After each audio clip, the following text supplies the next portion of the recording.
My name is Tamara. I'm 38 years old. And the day I heard my husband say those words about me in Spanish, I realized my entire marriage was a lie.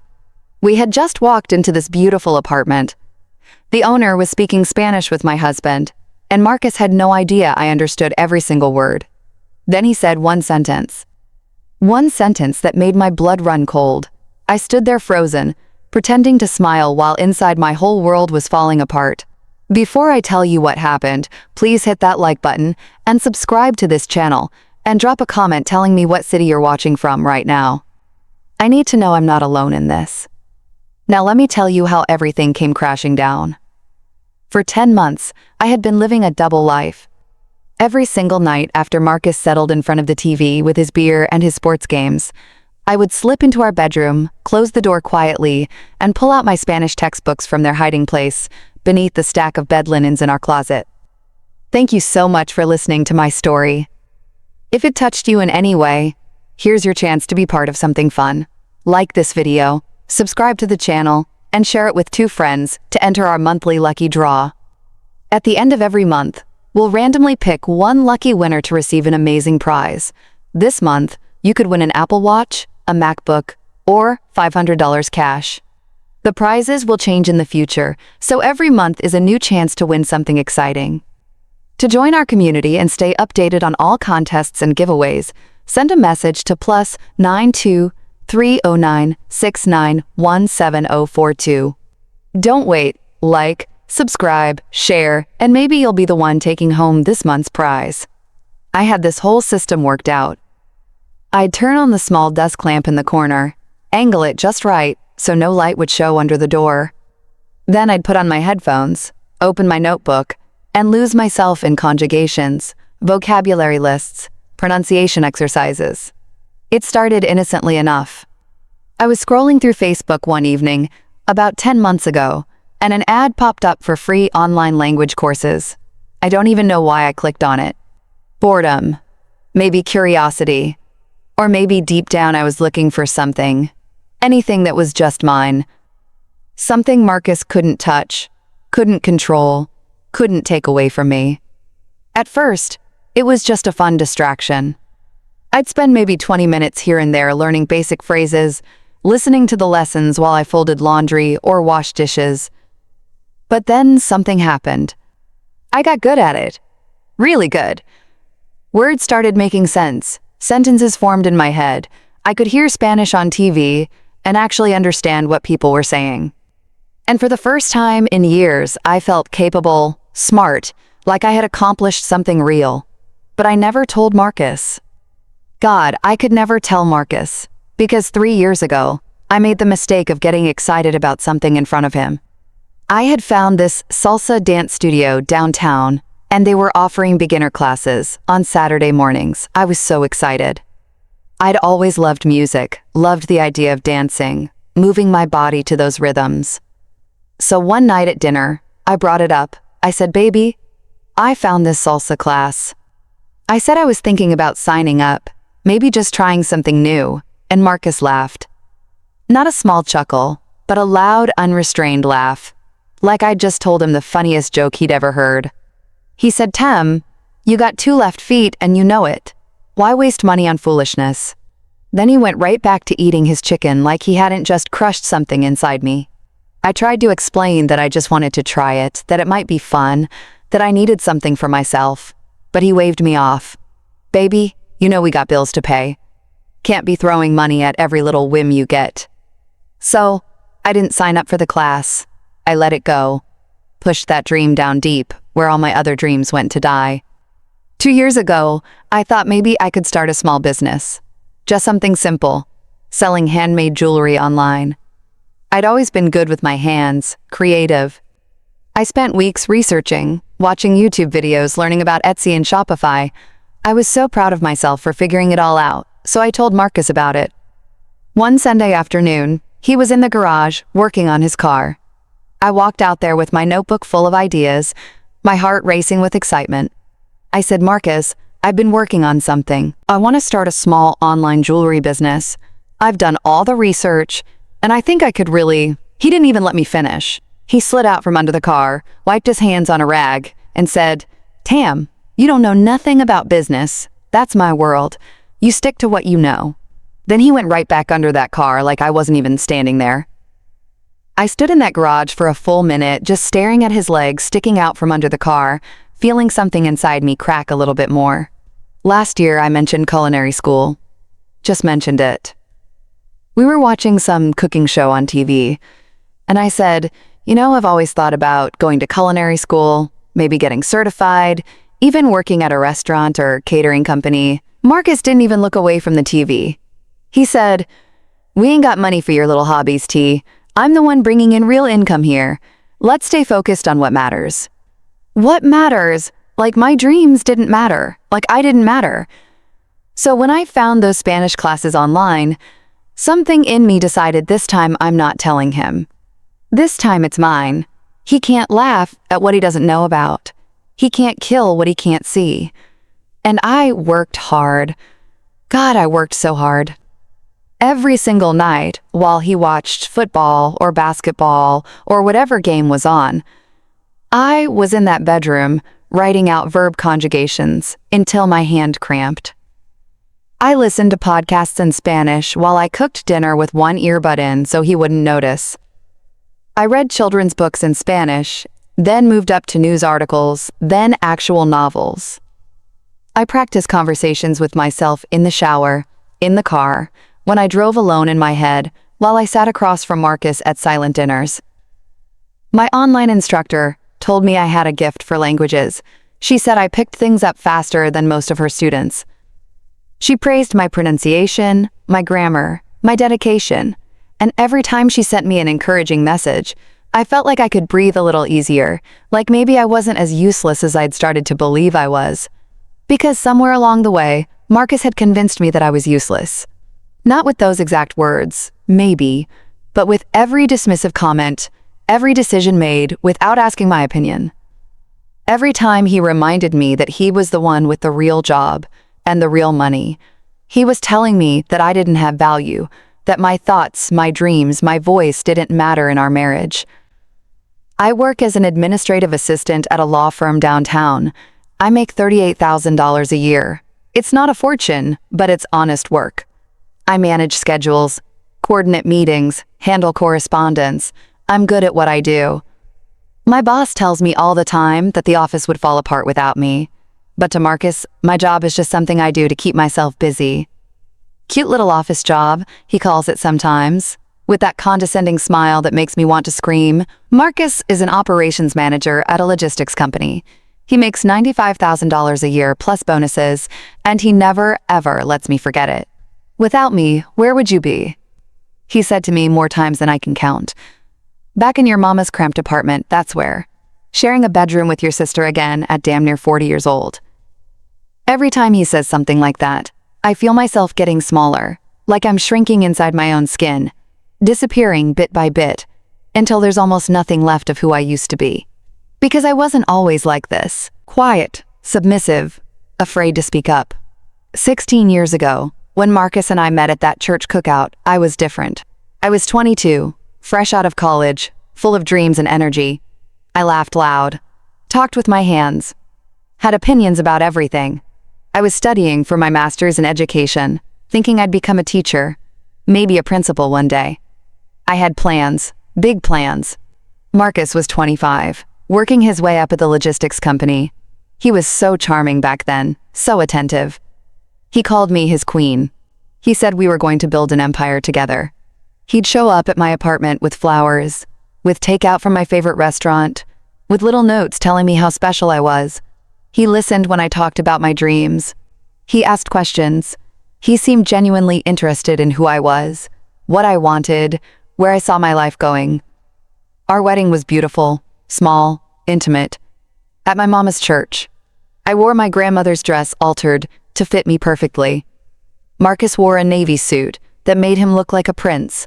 When we said our vows, when he looked into my eyes and promised to love me, honor me, cherish me, for better or worse, I believed every word.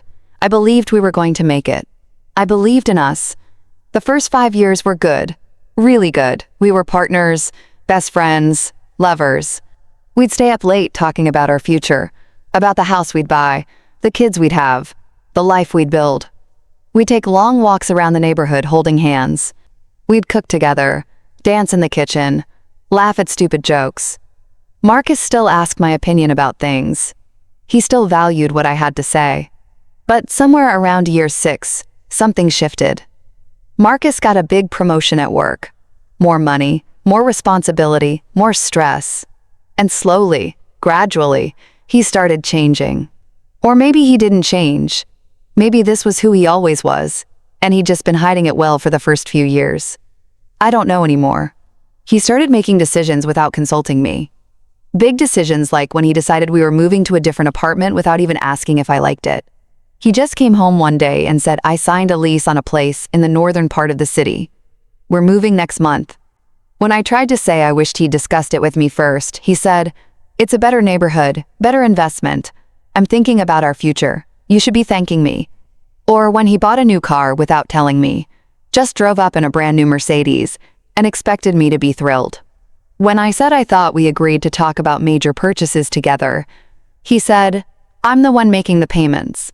I don't need permission to buy myself a car." Little by little, my voice got quieter. My opinions mattered less and less until I eventually stopped having them at all, and the worst part was that I started believing him when he told me I didn't understand things. I started believing I wasn't smart enough to have an opinion on finances, or real estate, or investments, or any of the important stuff that he handled. I started believing that my role was just to keep the house clean, keep food on the table, keep my mouth shut, and be grateful for what he provided. We tried to have children.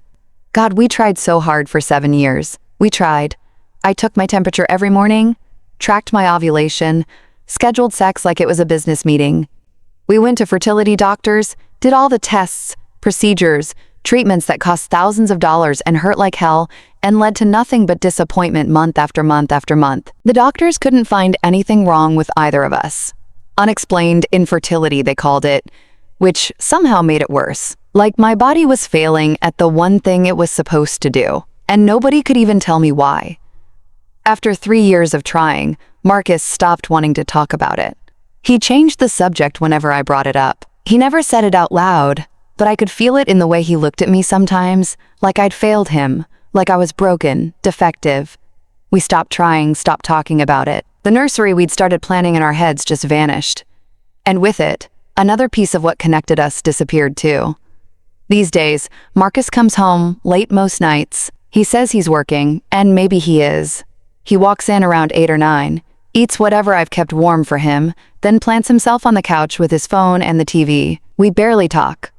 When I try to start a conversation, ask about his day, tell him about mine, he gives me one-word answers without even looking at me. Fine. Nothing. Yeah, cool. On weekends, he's either golfing with his boys in the garage, handling business, or watching sports on TV. I've suggested date nights so many times I've lost count. Movies, concerts, dinner at a nice restaurant, even just a walk in the park like we used to take when we first got married. And every time he has the same response. "Tamara, I'm tired. I work hard all week. Can't you just let me breathe?" Like spending time with his wife is a chore, like I'm some kind of burden he has to bear. I try so hard to reach him. I cook his favorite meals, his mama's recipe for smothered chicken, with that gravy he loves, homemade mac and cheese, collarded greens, cornbread that melts in your mouth. I set the table nice, light candles, put on soft music, and he eats without even tasting it, scrolling through his phone the whole time, barely acknowledging the effort I put in. We sleep in the same bed, but we might as well be on different planets. I lie there at night feeling the space between us like an ocean. Sometimes I reach out, put my hand on his back, trying to connect, and he shifts away, turns over, doesn't even acknowledge the touch, like I'm invisible, like I'm not even there. I feel so lonely. God, I feel so lonely. You can be lonelier in a marriage than you ever could be single. You know that. Because at least when you're alone, you know you're alone. But when you're lying next to someone every night, when you're sharing a home and a life with someone, and you still feel completely isolated, completely unseen, that's a special kind of loneliness that eats at you from the inside out. I started wondering when we stopped being we. When did we become just him and her? Two people existing in the same space, but living completely separate lives. When did I become so invisible in my own marriage? So yeah, that's why I kept the Spanish lesson secret, because in those quiet hours in the bedroom with my textbooks and my headphones, I felt like myself again. I felt capable, accomplished, smart. I felt like I mattered, even if it was just to myself. I never imagined that this secret skill would be the thing that would completely blow my life apart. About 6 weeks ago, on a random Tuesday evening, Marcus came home early for once, and he seemed different, excited, energetic. It had been so long since I'd seen him animated about anything that I almost didn't recognize the expression on his face. He walked into the kitchen where I was chopping vegetables for dinner, and he actually kissed me on the cheek. I can't remember the last time he'd done that without being prompted. "Baby," he said, and there was something bright in his voice. "I've been thinking, we need to upgrade. This place is beneath us now." I looked around our one-bedroom apartment. It was small, sure, a little worn. The building was old, the neighbors were loud, the parking was terrible, but it was home. Or at least it was the closest thing I had to a home. "What do you mean?" I asked, cautious. He pulled out his tablet and started showing me listings. Luxury apartments downtown. High-rises with dorm and gyms and rooftop pools. Modern kitchens with granite countertops. Master bedrooms with walk-in closets. Bathrooms with those fancy rain shower heads. "Look at these," he said, swiping through photos. "This is where we should be living, not in this dump." And despite everything, despite all the distance and loneliness and disappointment between us, I felt a tiny spark of hope ignite in my chest. Maybe this was it. Maybe this was the thing that would bring us back together. A common goal, a shared project, a fresh start in a new place. Where we could be happy again, where we could remember why we fell in love in the first place. "Okay," I said, trying not to sound too eager. "Let's look." So we started apartment hunting. Every Saturday for the next month, we'd get in the car and drive to viewings. At first, it almost felt like old times. We were doing something together. We were talking, planning, imagining a future. But it didn't take long for the old patterns to reassert themselves. Marcus criticized everything. Every single apartment we looked at had something wrong with it. The location was bad. The price was too high. The building was too old. The neighbors looked sketchy. The view was blocked. The layout was awkward. Always something. I'd try to offer my opinion, point out features I liked, suggest compromises, and every time he'd dismiss me. "That kitchen's too small, Tamara. You don't know what you're talking about. The commute from here would be terrible. I know this city better than you. You seriously like that carpet. Your taste is questionable. The HOA fees are insane. You don't understand finances." After a while, I stopped trying. I just nodded along silently, looking where he pointed, agreeing with whatever he said. It was easier that way. Less exhausting than constantly having my opinion shot down. I started to think he was purposely finding flaws in every place. Like he didn't actually want to move. Like this was just another way to dangle something in front of me and then snatch it away. Then came last Friday night, 6 nights ago, though it feels like a lifetime ago now. I was in the bedroom doing my Spanish exercises. Marcus had been out with friends, and I heard him come home, heard the TV turn on in the living room. I figured I had at least an hour before he'd think to look for me. I was working on past tense conjugations, writing them out in my notebook, when the bedroom door suddenly flew open. No knock, just burst open. I jumped, my heart nearly stopping. I barely had time to slam my notebook shut and shove it under the pillow before Marcus walked in. "Tamara," he said, not even noticing my panic. "Look at this." He thrust his phone at me, and I took it with shaking hands, praying he hadn't seen the textbook still partially visible on the bed.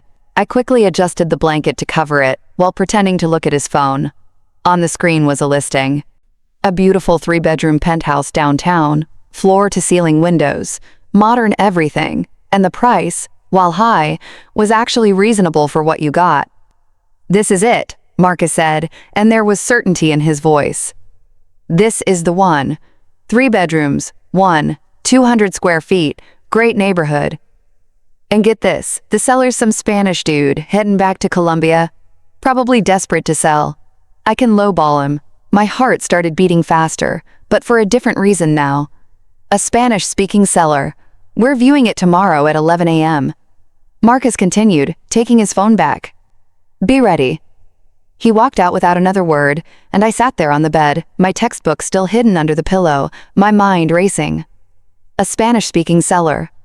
Marcus would obviously speak to him in Spanish, show off his language skills like he always did when he got the chance. And he had no idea, absolutely no idea, that I would understand every word. I pulled my notebook back out, but I couldn't focus on the exercises anymore. All I could think about was tomorrow. About that viewing, about the possibility of hearing Marcus speak freely without filtering his words for my benefit. And some instinct, some deep gut feeling told me I needed to keep my knowledge hidden. I needed to listen. I needed to hear what he really said when he thought I couldn't understand. I didn't sleep much that night. I lay next to Marcus in the dark, listening to him snore, and I felt this sick anticipation building in my stomach. Part of me hoped I was being paranoid. Part of me hoped tomorrow would come and go, and I'd feel silly for even worrying. But a bigger part of me, the part that had been slowly suffocating under years of dismissal and disrespect, knew better. That part of me knew I was about to hear something I couldn't unhear. Saturday morning came. I got up early, showered, tried to make myself look presentable, even though my stomach was in knots. I chose a simple outfit, nothing too fancy, just jeans and a nice blouse. I wanted to look like the quiet, unassuming wife Marcus expected me to be. We got in the car around 10:30.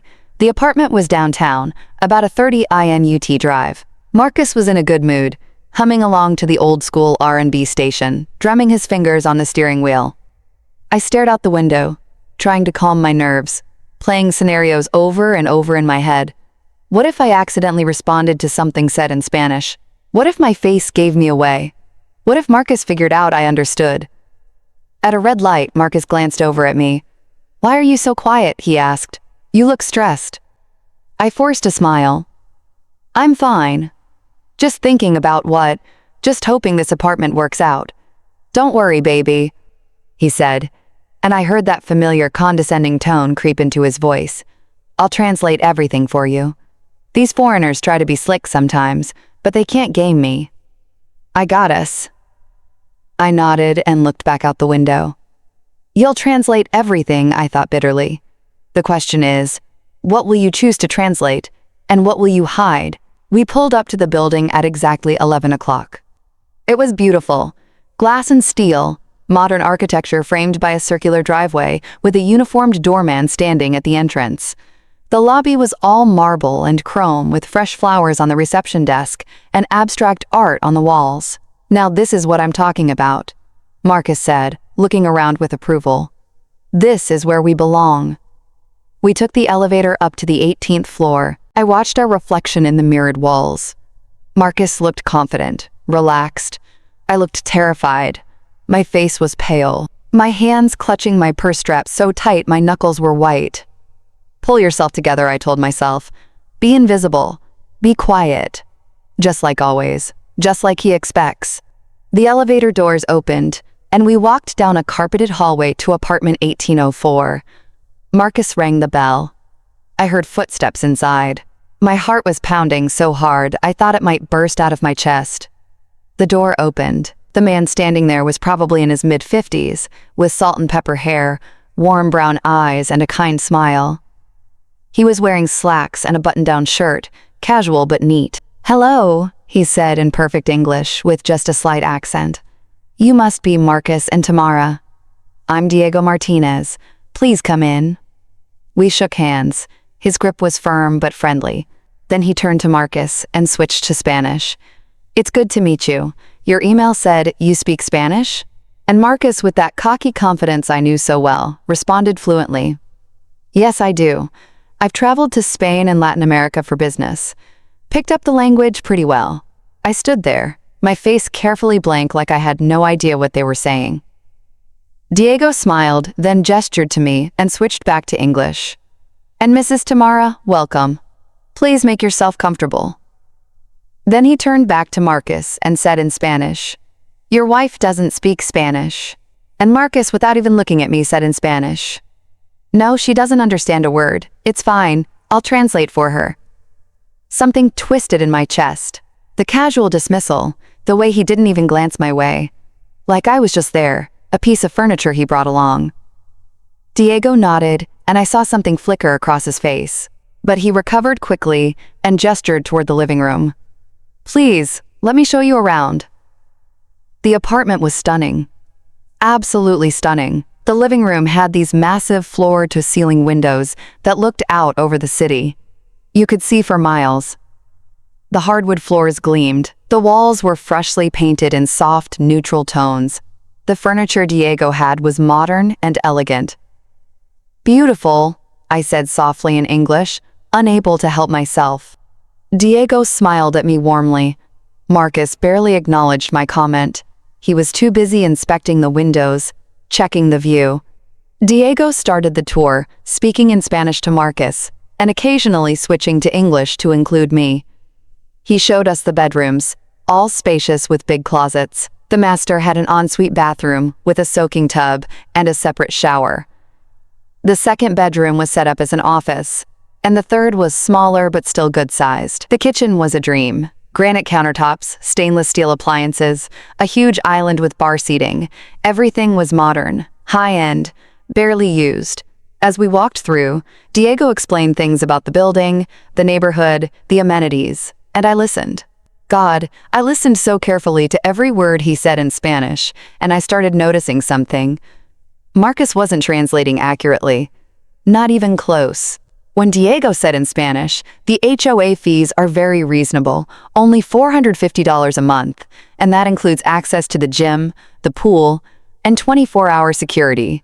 Marcus turned to me and said in English, "Oh, fees are about $600. Kind of high, but whatever." I felt my eyebrows want to rise, but I kept my face neutral. When Diego said in Spanish, "The neighbors are wonderful. A doctor lives upstairs, a teacher next door. It's a very quiet, professional building."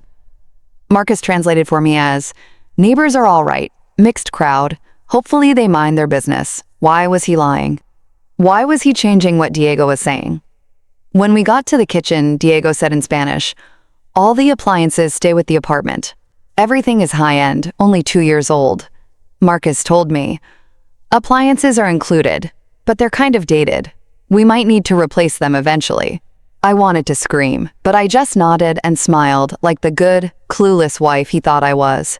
We went back to the living room, and Diego offered us coffee. Marcus accepted enthusiastically. I nodded my thanks. Diego went to the kitchen, and I could hear the coffee maker starting up. Marcus walked around the living room, examining the built-in bookshelves, looking out the windows again. He seemed pleased. "So," he said to me in English, not looking at me, "You like it very much?" I answered honestly, "It's beautiful." "Yeah," he said, scratching his chin. "Not bad, although the price is inflated. I'm going to have to work him down." Diego came back with a tray holding 3 cups of coffee and a small plate of cookies. We all sat down, me on the edge of the sofa, Marcus leaning back comfortably, Diego in the armchair across from us. Diego started talking again, and this time his voice was softer, more personal. He spoke in Spanish, and I could hear the emotion in his words. "I've lived here for 3 years," he said. "I truly love this place. It's been a good home, but my wife back in Colombia is sick. She needs me. My children are there too. They're adults now, but they miss me, and I miss them. It's time to go home." There was sadness in his eyes as he spoke. This was clearly hard for him. Marcus listened, nodded, made appropriate, sympathetic noises. Then he turned to me and said in English, "He's moving for work. Contract ended. Basic stuff. That's it." That's all he gave me. None of the emotion, none of the humanity, just clinical, cold facts. I felt anger starting to bubble up inside me, but I pushed it down. Not yet. Not yet. Diego and Marcus moved on to discussing the details of the sale. Diego named his price $425,000. It was high, sure, but for this apartment, in this building, in this neighborhood, it was actually fair, maybe even a little low. Marcus immediately frowned and shook his head. He leaned forward and started bargaining, speaking quickly in Spanish. "That's too much," Marcus said. "The market is unstable right now. Prices are dropping. We've looked at a lot of places, and we have other options that are cheaper." Diego shook his head gently. "I understand, but This apartment is in excellent condition. The location is prime. All the documents are clean. You could move in immediately after closing, Marcus countered. $350,000. That's my offer. Diego's eyebrows went up. That's far too low, my friend. I can't accept that. They went back and forth for a while, negotiating, arguing politely but firmly. I sat there, understanding every word, watching this dance. Finally, they settled on $395,000. A compromise. Diego looked relieved. Marcus looked triumphant. Then Marcus turned to me with this smug smile and said in English, "Got him down to $390,000. I'm good, right?" My stomach dropped. He just lied to my face directly, boldly. The agreed price was $395,000, and he told me $390,000. $5,000. Where was that money going to go? Into his personal account. Was he planning to pocket it? I forced a smile and nodded. That's great, baby. Inside, I was screaming. Diego pulled out some preliminary paperwork from a folder on the coffee table.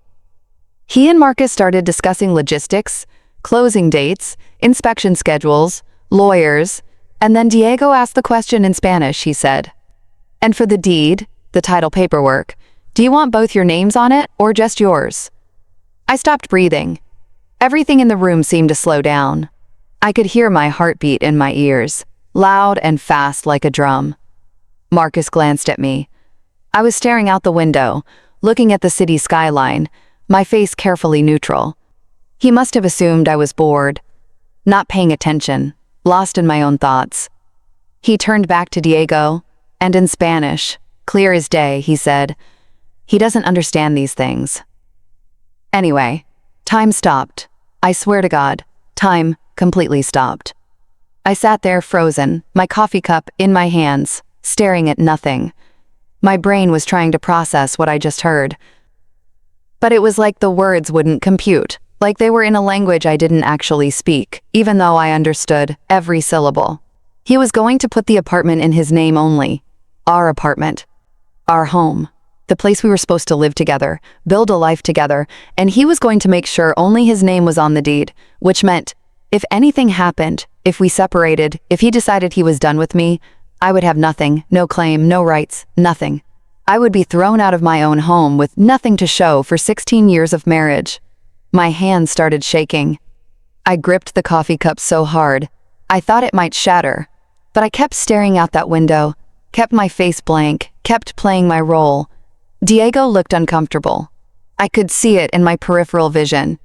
He shifted in his seat and said in Spanish, "Are you sure?" Usually couples put both names on the deed.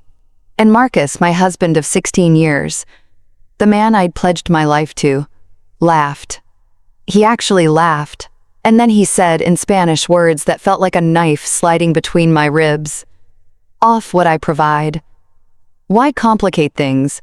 Every word was a blow. She just lives off what I provide. Like I was a pet, a dependent, a burden he was graciously supporting out of the kindness of his heart. Not his wife, not his partner, not the woman who'd stood by him for 16 years, who'd sacrificed her own dreams and ambitions, who'd made herself smaller and smaller to make him feel bigger. Just some woman who lived off his money. I felt hot tears pricking at my eyes, but I blinked them back furiously. I couldn't cry. Not here. Not now. If I cried, he'd know something was wrong. He'd ask questions. The whole thing would fall apart. So I sat there, dying inside, while my face showed nothing. Marcus kept talking, and every word was worse than the last. "She's a good woman, don't get me wrong," he said to Diego in Spanish. Like, I wasn't sitting right there. Keeps the house clean, cooks well, she's obedient, doesn't cause trouble. But business, real estate, financial decisions, that's not her world. That's man's work. She doesn't need to worry her pretty little head about ownership papers and legal documents. Pretty little head like I was a child, like I was stupid. I wanted to throw my coffee in his face. I wanted to scream. I wanted to jump up and tell him, in perfect Spanish, exactly what I thought of him, of his lies, his disrespect. But I didn't. I sat there silent, invisible, just like he wanted. Diego looked even more uncomfortable now. He said in Spanish, "I don't know, man. It doesn't feel right not telling her. Shouldn't she be part of this decision?" And Marcus waved him off with his hand, dismissive, annoyed. "Don't worry about it. This is between you and me. She's happy as long as she has a nice place to live. Trust me, I know my wife. She doesn't care about this stuff. I know my wife." The worst part, he actually believed that he genuinely thought he knew me. Thought I was so simple, so shallow, so empty-headed that all I cared about was having a nice apartment to live in. He had no idea who I was, no idea what I was capable of, no idea that I understood every single word coming out of his lying mouth. Diego nodded reluctantly. He clearly wasn't comfortable with the situation, but he let it go. They moved on to discussing other details. What furniture would stay, what Diego would take with him, timeline for moving out. I heard none of it. My ears were ringing. My vision was starting to blur at the edges. I felt like I was underwater, drowning, and nobody could hear me screaming. They talked for another 40 minutes. I sat there like a statue, my coffee going cold in my hands. At some point, Diego looked at me with something that might have been pity in his eyes. Maybe he could see through my mask. Maybe he knew I was breaking apart inside, but he said nothing. Finally, Marcus stood up. "Well, Diego, I think we have a deal. I'll be in touch Monday to move forward with the paperwork." Diego stood too, shook Marcus's hand. Then he turned to me and extended his hand. I stood on shaky legs and shook it. His grip was gentle, and his eyes searched my face for just a moment. I wondered what he saw there. We walked to the door. Marcus was chatting easily in Spanish, saying goodbye, making jokes. I followed behind like a ghost. We got in the elevator, the doors closed, and Marcus turned to me with the biggest smile I'd seen on his face in months. "Baby, that place is perfect," he said, his voice full of excitement. And I negotiated like a boss. Diego didn't even see me coming. "We're getting a steal on that apartment." I stared at the numbers lighting up as we descended. 1, 8, 1, 7, 1, 6. "You all right?" he asked. "You've been real quiet." "I'm fine," I managed to say. My voice sounded far away, even to my own ears. "Just taking it all in." "Good, 'cause this is about to change our lives. We're moving on up, T. Finally living like we deserve to live." He kept saying we. Like we were a team, like we were partners, like he hadn't just spent the last hour planning to steal my future right out from under me. We got in the car. Marcus was practically vibrating with energy. He turned on the radio, some upbeat song, and started singing along. I stared out the window as we drove through the city streets. Inside my head, I was replaying everything I'd heard, every word, every dismissive comment, every lie. Solo Elio, just mind Vloas. She doesn't understand these things. That's not what hurt the most, though. I mean, it hurt. God, it hurt like hell. But what really broke me was the realization that this was how he'd seen me for years. Maybe always. Maybe from the very beginning.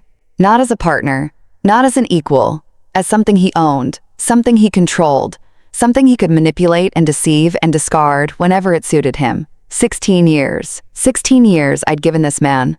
16 years of cooking his meals and cleaning his house and supporting his career and sacrificing my own dreams. 16 years of making myself smaller so he could feel bigger. 16 years of swallowing my voice so his could be louder. And this was how he repaid me with lies and theft and contempt. We pulled into the parking lot of our apartment building. Marcus parked and stretched. Man, that was exhausting. "I'm going to take a nap." He got out of the car and walked toward the building, not even waiting for me. I sat there for a moment, my hands still gripping the steering wheel, even though I wasn't driving. My whole body was shaking now. I took deep breaths in, out, trying to calm down, trying to think clearly, but all I could think was, what now? What do I do now? I couldn't pretend I didn't hear what I heard. Couldn't unhear those words. Couldn't go back to being blind and ignorant and trusting. Everything had changed. Everything. I got out of the car and walked into our building, up the stairs, down the hallway, through our front door. Marcus was already on the couch, remote in hand, TV on, some basketball game. He glanced up when I came in. "You want something to eat? I'm starving." "No," I said quietly. "I'm not hungry. Suit yourself. I'm ordering pizza." I walked to our bedroom, closed the door, and sat on the edge of the bed. My Spanish textbook was still hidden under the pillow where I'd shoved it yesterday. I pulled it out, held it in my hands, stared at the cover. This book, this secret, this skill I'd worked so hard to develop, it had just destroyed my entire world. Or maybe it had just revealed what was already destroyed. Maybe I'd been living in ruins for years and just couldn't see it because I'd been too afraid to look. I opened the notebook to the last page where I'd been writing vocabulary words. My handwriting looked so hopeful there, so earnest, like I'd actually thought learning Spanish was just about personal growth, about challenging myself, about having something that was mine. But it turned out it was about survival, about discovering the truth, about seeing clearly for the first time in years who I'd married and what my life had become. I sat there for 2 hours while Marcus napped in the living room. Just sat there staring at my notes, feeling everything inside me shift and rearrange. And then I felt something else, something I hadn't felt in years. Anger. Real hot-burning anger. Not the quiet resentment I'd been carrying around like a heavy stone in my chest. Not the sad resignation to my fate. Not the defeated acceptance of my place in Marcus' world. No, this was different. This was rage. Pure and clean and powerful. How dare he? How dare he treat me like this? Like I was nothing. Like I was stupid. Like I didn't matter. I wasn't stupid.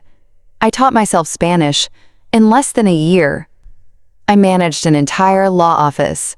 I handled complex schedules and difficult personalities and last-minute crises with grace and competence. Every single day. I wasn't weak. I'd survived years of being dismissed and diminished and told I wasn't enough. I'd survived the pain of infertility and the death of dreams and the slow erosion of my marriage. I wasn't nothing. I was Tamara Jenkins. I was smart and capable and strong.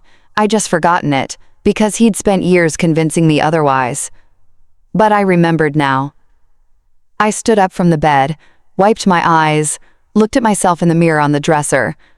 The woman looking back at me looked tired, sad, defeated. But there was something else there, too. Something I hadn't seen in a long time. Fire. I walked out of the bedroom. Marcus was still on the couch, pizza box open on the coffee table, grease staining his shirt, eyes glued to the TV. "Marcus," I said. My voice came out stronger than I expected, clearer. H. He didn't look away from the screen. "Marcus, I need to talk to you." "Now, Tamara, halftime's almost over.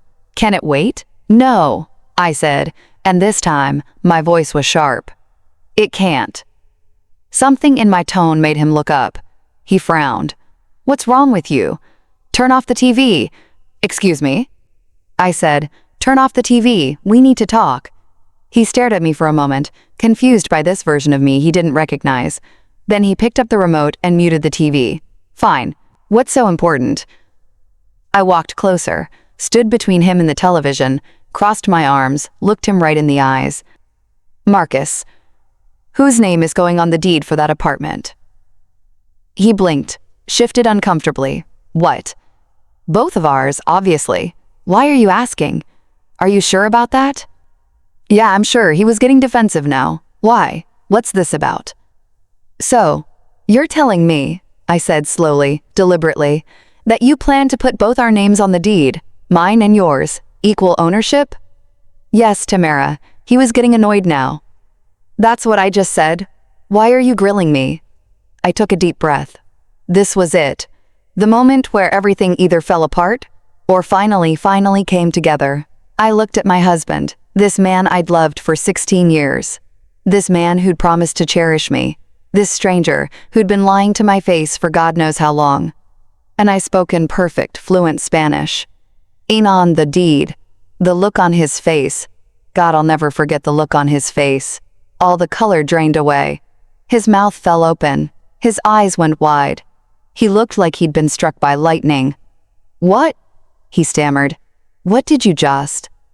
I didn't break eye contact. Didn't blink. Just stood there letting him absorb what had just happened. You speak Spanish? The words came out strangled, disbelieving. See, I said coldly. Yes, I speak Spanish, and I heard every word you said today. He stood up from the couch so fast he knocked a pizza box onto the floor. Grease splattered on the carpet. He didn't even notice. Tamara, wait. You don't understand. Oh, I understand perfectly, I said, switching back to English. I understand that you told Diego to put the apartment in only your name. I understand that you said I don't need to know all the details because I don't understand these things anyway.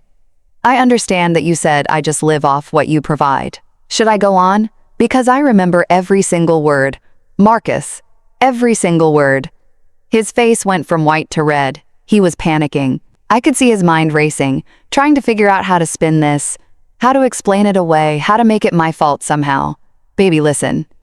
I didn't mean it like that. How did you mean it, Marcus?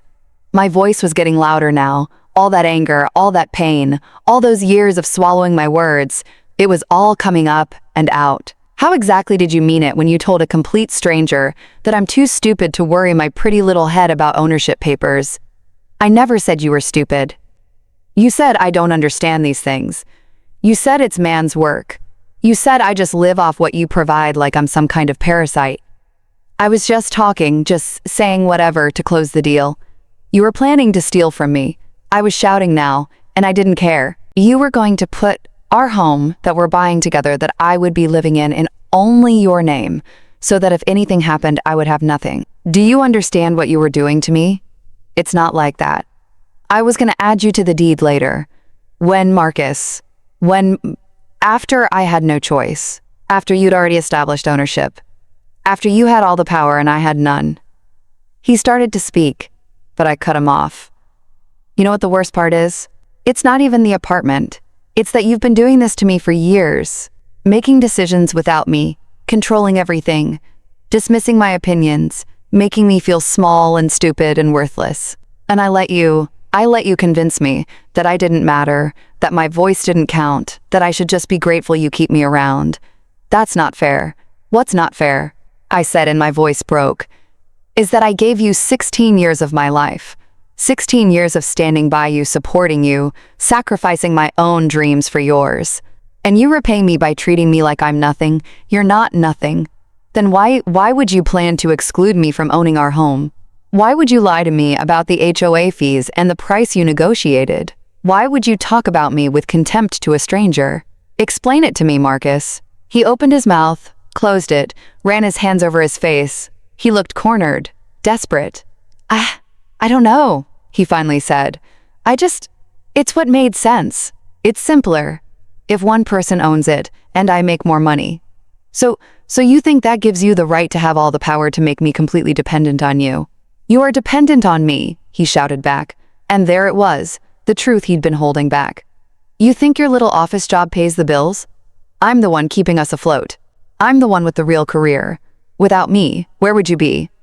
There it is, I said quietly. There's what you really think. That I'm useless. That I contribute nothing. That you're doing me some huge favor by letting me exist in your presence. I didn't say that. You've been saying it for years. Maybe not with those exact words, but with every dismissive comment, every decision you made without me. Every time you reminded me that you make the money and you pay the bills and I should just shut up and be grateful. Marcus was breathing hard. His fists were clenched. For a moment, I wondered if he would hit me, but he just stood there, shaking, anger, fear, or both. How long? He finally asked. How long have you been learning Spanish? 10 months. 10 months. He laughed bitterly. 10 months you've been lying to me, keeping secrets, and now you're mad at me. Are you seriously trying to make this about me learning a language? You hid it from me. You deceived me. Because every time I try to do something for myself, you crush it. I was crying now, tears streaming down my face, but I didn't care. You laughed at my dreams. You told me I was wasting money, wasting time, that I should just stick to cooking and cleaning, and being your perfect little wife, who never asks questions or has opinions or wants anything for herself. I never said that. You didn't have to. You showed me every single day. You showed me exactly how little you thought of me. We stood there, both breathing hard, both crying now. 16 years of resentment and pain and unspoken anger finally breaking through the surface. Do you even love me anymore? I asked quietly. Be honest, Marcus. Do you? He looked at me, really looked at me, and I saw the answer in his eyes before he even opened his mouth. He didn't. He hadn't for a long time, maybe ever. He couldn't say it, couldn't admit it out loud, but his silence said everything. That's what I thought, I whispered. I walked to the couch, sat down heavily. All the anger had drained out of me, leaving behind just exhaustion and grief. I want a divorce, I said. The words felt surreal coming out of my mouth, but they also felt right. True. Marcus's head snapped up. What? You heard me. I want a divorce. Tamara, you're overreacting. I'm finally reacting. That's the problem. I should have done this years ago. You can't be serious. I've never been more serious about anything in my life. He started pacing, running his hands through his hair. Okay. Look, we can work this out. We can go to counseling, talk to somebody. There's nothing to work out, Marcus. You don't love me, you don't respect me. You see me as a burden, as something you own. Why would I stay in a marriage like that? Because he stopped searching for words. Because we've been together for 16 years. You can't just throw that away. I'm not throwing it away. You already did years ago. I'm just finally accepting it. You're making a huge mistake, he said. And now his voice turned cold. Mean. You leave me, you'll have nothing. This apartment. It's in my name. The car? Mine? Your salary can barely cover groceries. You really think you can make it on your own? There it was. The threat I knew was coming. The attempt to scare me back into submission. But I wasn't scared anymore. Then I'll figure it out, I said calmly. I'll get a smaller place. I'll budget. I'll make it work. You'll be living in some roach-infested studio in the worst part of town. Maybe. But it'll be mine, my space, my life, my choice. And that's worth more than all the granite countertops in the world. He stared at me like I was speaking a foreign language. Maybe I was. Maybe he'd never heard me speak my truth before. You'll come crawling back, he said, when reality hits you. When you realize you can't make it without me, you'll come back. I looked at him. This man I'd shared my bed with, my life with, my dreams with. And I felt nothing. No love, no hate, just emptiness. No, Marcus, I said quietly. I won't, because the person I needed, he's been gone for a long time, and I'm done mourning him. He grabbed his keys and wallet off the table. Fine. I'm going to Troy's place. Gonna stay there for a while, and when you come to your senses, you know my number. He walked to the door, then turned back. You're going to regret this, he said.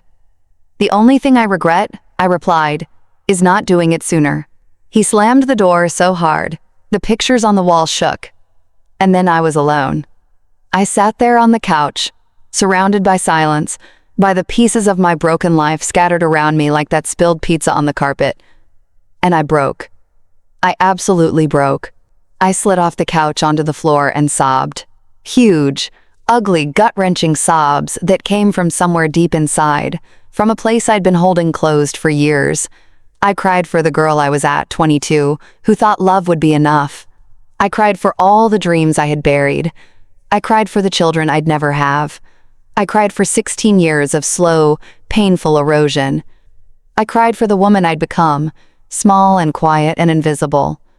But mostly I cried from relief because it was over. It was finally over. I didn't have to pretend anymore. Didn't have to make myself small. Didn't have to swallow my words or hide my dreams or accept crumbs of affection and call it love. I was free. It didn't feel like freedom yet. It felt like devastation, like my whole world had imploded. But somewhere under all that pain, under all that grief, there was a tiny spark of something else, hope. I cried until I had no tears left. Then I sat there on the floor in the quiet apartment, breathing, existing, being.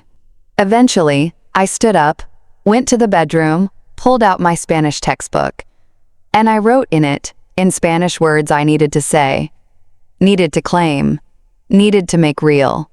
I am stronger than I thought. I will get through this. I will succeed. I closed the book, looked out the window at the city lights starting to twinkle as evening fell. Tomorrow I would call a lawyer. Tomorrow I would start figuring out my next steps. Tomorrow I would begin the hard work of rebuilding my life. But tonight I just needed to sit with this, to let it be real, to accept that my marriage was over and mourn what I'd hoped it could have been. Outside my window, the world kept turning. People were living their lives, having their own dramas, fighting their own battles. And I was just one woman, in a city of millions, sitting alone in a tiny apartment, trying to figure out how to start over at 38. But I wasn't scared. Not really, because I'd already survived the hardest part.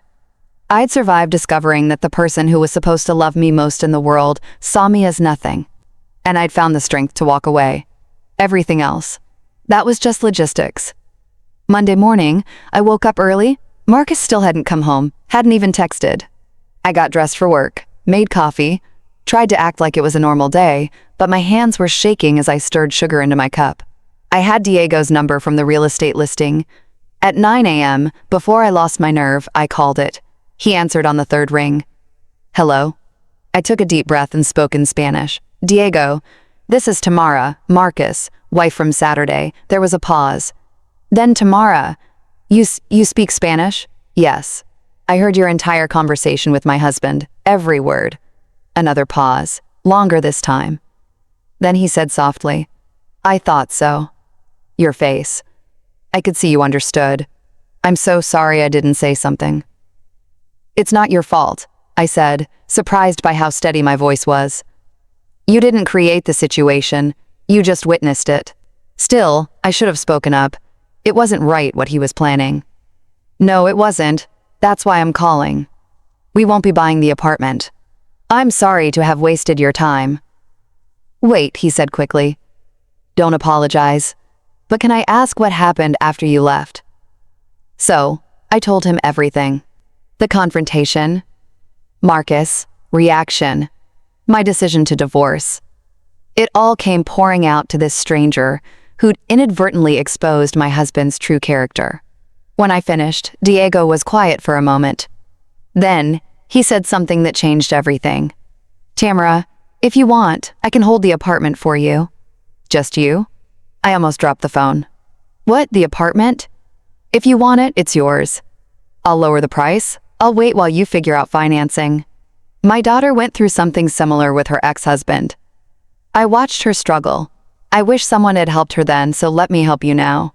I started crying again. I seem to be doing that a lot lately. Why would you do that for me? I asked through my tears. You don't even know me. Because you deserve better, he said simply. And because I think you're much stronger than you know. You taught yourself Spanish in less than a year. You found the courage to confront your husband. You chose yourself even when it was terrifying. That takes strength, Tamara. I don't know if I can afford it, I admitted, even with a lower price. Let's find out. I have a good lawyer who specializes in divorce cases. She can help you understand what you're entitled to, and I'll work with you on the price. We'll figure it out. I couldn't speak. This stranger, this man who owed me nothing, was offering me a lifeline. Thank you, I whispered. Thank you so much. Call me when you're ready, he said. No pressure, but the apartment is yours if you want it. We hung up and I sat there staring at my phone. Maybe this was a sign. Maybe I was supposed to fight for that apartment, for that beautiful space with the floor-to-ceiling windows in the view of the whole city. Not because of Marcus, but for me, because I deserved it. That same day, I called the lawyer Diego recommended. Her name was Cheryl Jenkins, and she had this warm, no-nonsense voice that immediately put me at ease. I went to her office after work, told her everything. She listened without interrupting, taking notes, nodding. When I finished, she looked at me with fierce eyes and said, "Baby, I see this all the time. Men who think they can control everything, who think their wives are just accessories to their lives. But the law doesn't see it that way. What can I get? I asked. In the divorce. We're in a community property state, she explained. Married, 16 years. You're entitled to half of everything acquired during the marriage, half the equity in your current apartment, half his 401k in retirement accounts, and spousal support while you get on your feet. I stared at her. Really? Really? You've earned it, Tamara. Every penny. You supported him, sacrificed for him, built a life with him that has value. Legal, financial value.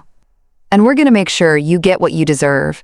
For the first time since Saturday, I felt like maybe, just maybe, I was going to be okay.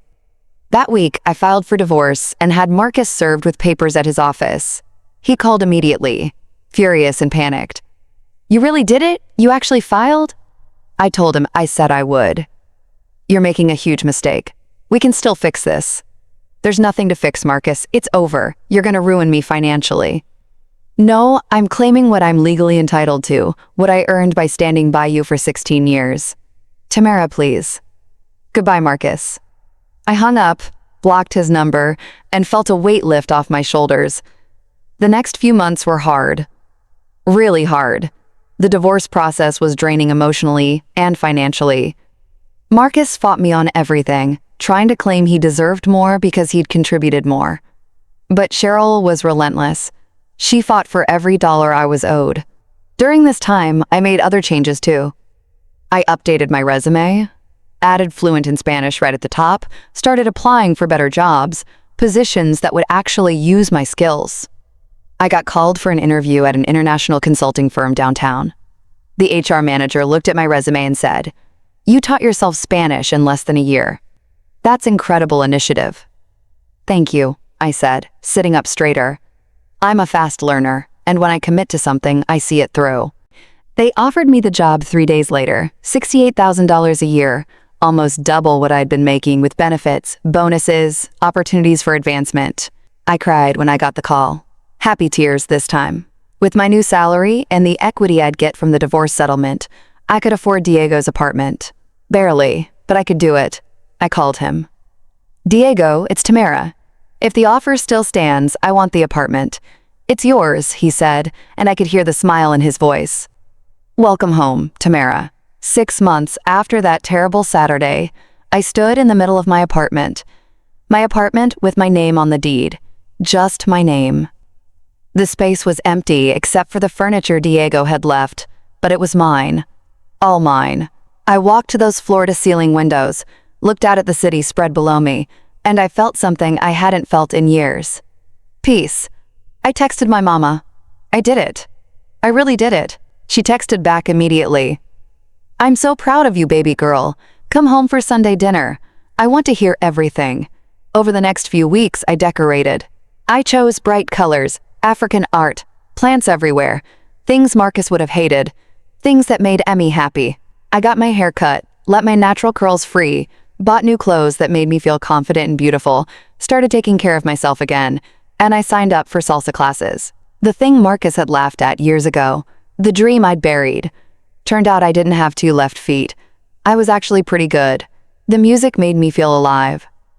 The movement freed something in me that had been locked up for too long. I made friends in the class. Real friends who liked me for me, not because I was Marcus, quiet wife. And I met Carlos. He was 40, a social worker, kind and gentle, with these warm brown eyes that actually saw me, really saw me. After class one night, he asked if I wanted to grab coffee. I hesitated. I just got divorced. I'm not sure I'm ready.